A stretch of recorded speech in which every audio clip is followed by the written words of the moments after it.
Thank you, Chairman Artes. Congressman Santos, please. Yes, good afternoon po.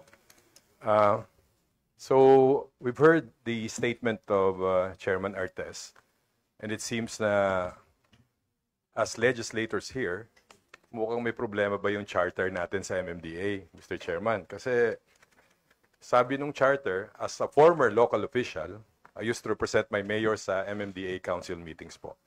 And before, ang coordination po ng MMDA, maayos naman po. And now, it seems that, paano ba sasabihin ko, nagturoan ba? O kailangan bang may ayusin tayo as legislators? I-amend natin yung charter ng MMDA? O kailangan bang ibigay na natin sa MMDA ang flood control programs natin dito sa Metro Manila? But anyway, first of all, I would like to thank Chairman Artes. Buti ka pa, Chairman. Inimbita mo ko nung nag-press con kayo. Yung district engineer ko, hindi ko nakakausap hanggang ngayon. Matagal na yata. Hindi ko alam kung nandyan pa siya. Pero I was invited, Mr. Chair, by Chairman Artes as a former local official. Yung pong nag-volunteer po, si Mr. Ramon Ang ng San Miguel Corporation.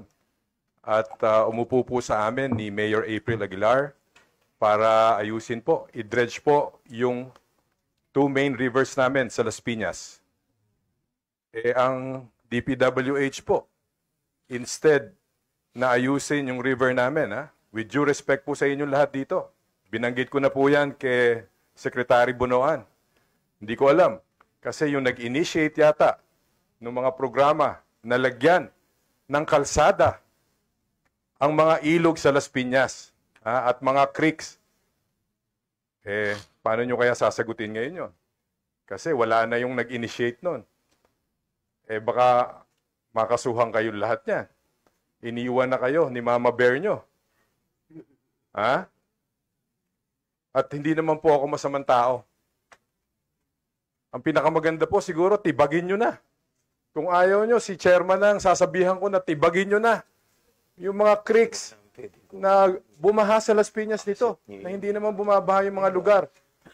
I-identify. In fact, Mr. Chair, I invited the President to see for himself yung ginawa doon ng DPWH. Pero alam ko naman na sumunod lang kayo doon sa nag-initiate niyan. Pero i-correct natin yan. Magtulong-tulong tayo with MMDA. Alam niyo po, ituturo ko po sa inyo kung saan naipon yung mga box culvert na ginawa ninyo hanggang ngayon. Ginagawa pa rin. Tama. Sabi ko kay Secretary, tama na po. Pag umulan po na malakas, lubog na naman kami. Asan ang RD natin dito, Mr. Chair? Asan ang regional director natin dito? Sir, isang beses lang tayo nag-uusap sa telepono. Pero hindi na tayo nag-uusap ulit. At sinabi ko sa inyo na problema ang ginawa nyo. Under the Water Code, Presidential Decree 1067, bawal tayong maglagay ng kalsada, ng structure sa ilog. 6 meters.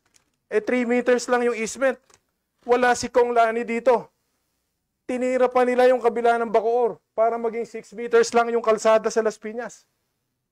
Ano bang ginawa natin sa Las Piñas? Pag umulan po ulit, may namatay pong bata doon sa creek namin. Mr. Chair, with due respect po to this committee, pero sobra naman po kasi na At ngayon po, sinasabi ko po sa inyo na pag hindi natin inayos ang mga nilagyan ng kalsada ng DPWH, marami pa pong mapipinsala sa amin. Imagine niyo po, I think more than a year ago, dahil po dun sa kalsada dun sa creek ng Las Piñas River, nagiba po yung buong perimeter wall ng Citadela Subdivision, wherein pumapasok po ngayon ang tubig doon. Hanggang liig po. Bakit po? Bakit po ginawa natin yon? I think we have to correct that. I am appealing to the good secretary. Wala po siya dito, pero yung district engineer nyo, sunod pa rin na sunod hanggang ngayon. Gawa pa rin ang gawa doon. Sabi ko kay secretary, palitan nyo na yan. RD, maawa ka naman sa Las Piñas. Huwag na kayong matakot doon. Ako nga nanindigan eh. Tapos na yon. Ayusin na natin ang Las Piñas. Grabe. 5 bilyong proyekto. Papunta lahat doon sa mga negosyo nila. At ngayon, 450 million. Ha? Sinulatan kita, RD. Ha? At sabi mo sa akin, mag-appeal ako kay Secretary. Inimbestigahan ko kung ano yung 450 million. 140 million. Gagawa na naman kayo ng kalsada doon sa lupa nila. Phase 4. Phase 1. Ha? More than 90 million hanggang phase 3. Hinabol po yung 140 million. Sinong kontraktor? Sinong kontraktor? Pamangkin nila. Tama na po yan. Hanggat hindi nyo inaalis po yung di dyan, malulunod ang Las Piñas.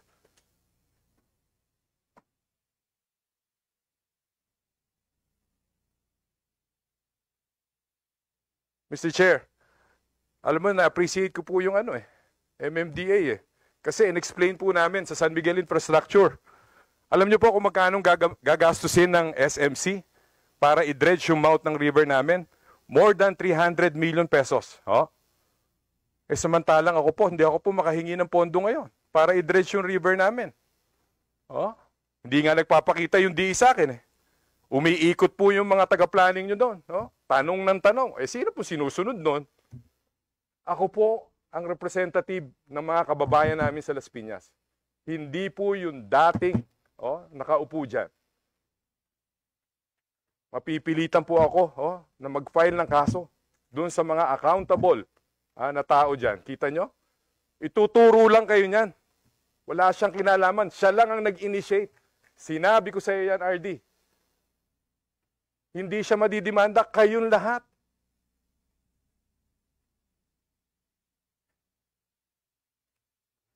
Pasensya na po kayo, nag-i-emotional ako ngayon, pero totoo po lahat ng sinasabi ko. And ako po, i-endorse ko yung Parañaque Spillway Project. Ha? Bakit? Kinontra na naman. Ha?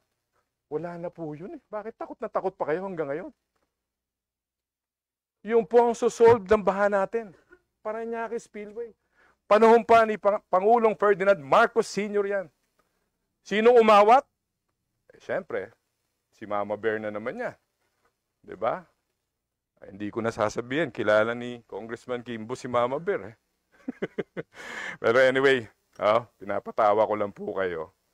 Pero nakikiusap po ako sa inyo. Ha? With due respect po sa inyo, ako po ay ordinaryo lamang pong empleyado ng gobyerno dito sa Kongreso. Pero sana po, magsama-sama po tayo.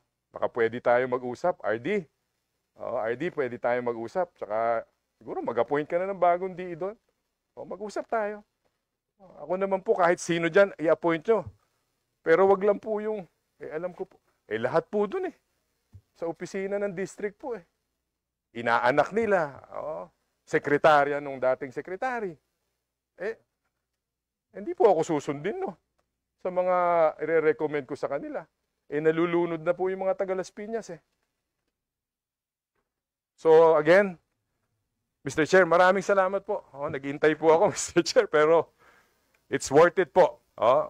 It's worth it po. Sana po magising na tayo. And I support the President's program. Siguro si Presidente, sana makita niya rin po ito. And I'm praying na ang DPWH at ang MMDA at ang local government.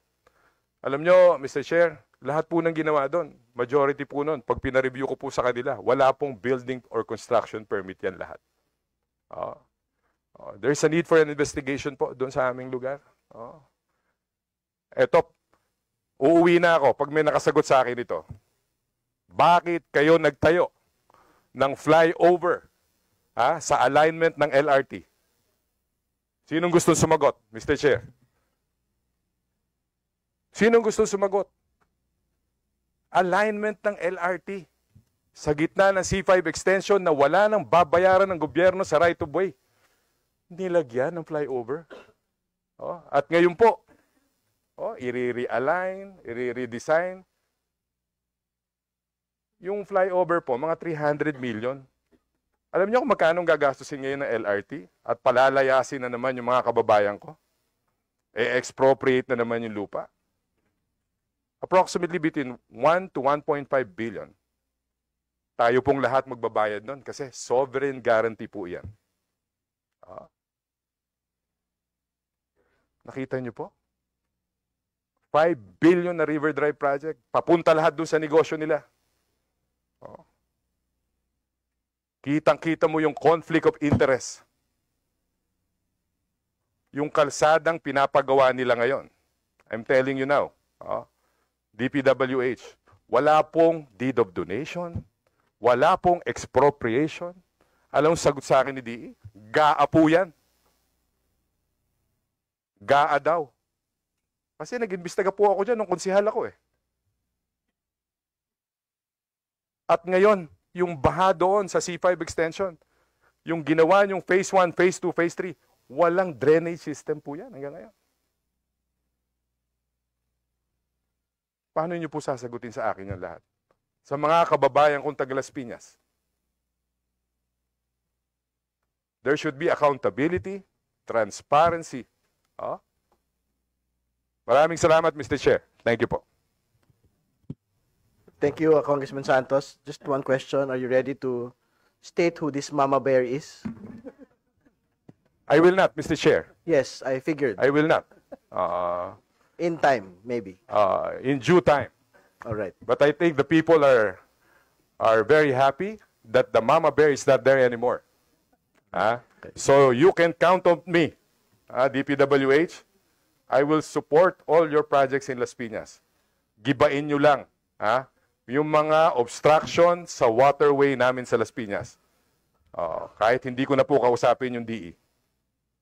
Thank you, Mr. Chair. Okay, thank you, Congressman Santos. We can proceed to DNR. They have a